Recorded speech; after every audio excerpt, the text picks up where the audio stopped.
नमस्कार मित्रांनो, मी काजल. माझ्या ब्लॉग मध्ये तुमचे स्वागत आहे. तर आज आम्ही चाललो आहे रुद्रेश्वर मध्ये. उद्या पहिला श्रावण सोमवार आहे, तर आम्हाला उद्याच जायचं होतं, पण आगस्टच्या डॅडीला काही सुट्टी नसती, त्याच्यामुळे आम्ही आजचा प्लॅन केला आहे. तर चला, कराड पासून अवघे 25 किलोमीटर अंतरावर रुद्रेश्वर मंदिर आहे. आम्ही छान असा छोटासा प्रवास करून आम्ही पोहोचलो रुद्रेश्वर मंदिराकडे.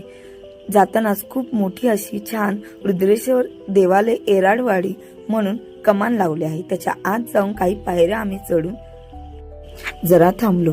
खरं सांगायचं तर खूप सुंदर असं जाताना वाटतं, जणू काय आम्ही स्वर्गातच चाललोय. कारण जाताना आपल्याला काही पायऱ्या दिसतात. चारी बाजूला झाडीच झाडी, हिरवेगार झाडे, समोर डोंगर आणि येणाऱ्या पावसामुळे सगळे हिरवगार झालं होतं. आणि वरतून धबधबे वाहतात हे मला आवाजाने कळालं. आवाज कसला म्हणून कळलं तर बघितलं, आणि त्याचंच पाणी पायऱ्यांच्या शेजारी येणाऱ्या जागेवर पडत होतं. माझा अगस्त्य आवाज ऐकून बोलत होता, मम्मा मला बघायचं आहे पाणी. असं बघताच समोर आम्ही पोहोचलो रुद्रेश्वर मंदिराजवळ. काय सांगू तुम्हाला, शब्द पण नाही सांगायला.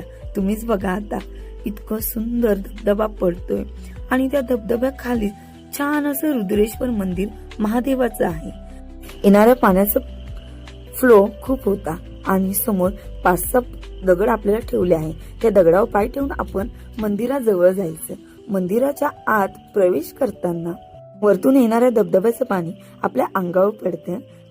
आतमध्ये जातानाच आपल्याला मोठा असा नंदी दिसतो. नंदी हा पूर्ण दगडाचा आहे आणि पूर्ण प्राचीन असं मंदिर आहे. छान असे महादेवाचे आम्ही दर्शन घेतले. आणि तुम्हाला एक सांगू का, मंदिराच्या आत गेल्यावर सुद्धा आपल्याला बाहेरच्या धबधब्याचं पाणी समोरच दिसते.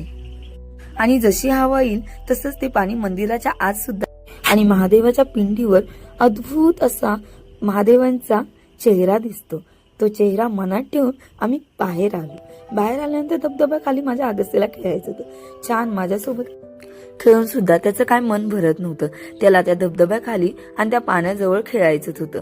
कारण तो निसर्ग आणि वरतून येणारा इतका सुंदर धबधबा बघून मजाच खरंच खूप येत होती. तो परत त्याच्या डॅडी सोबत खेळायला गेला आणि छान दर्शन घेऊन आणि पाण्यासोबत खेळून मस्त सुंदर अशा ठिकाणी जाऊन आलो. खरंच तुम्हीही कराड पाटणजवळ राहत असाल तर नक्की जाऊन या.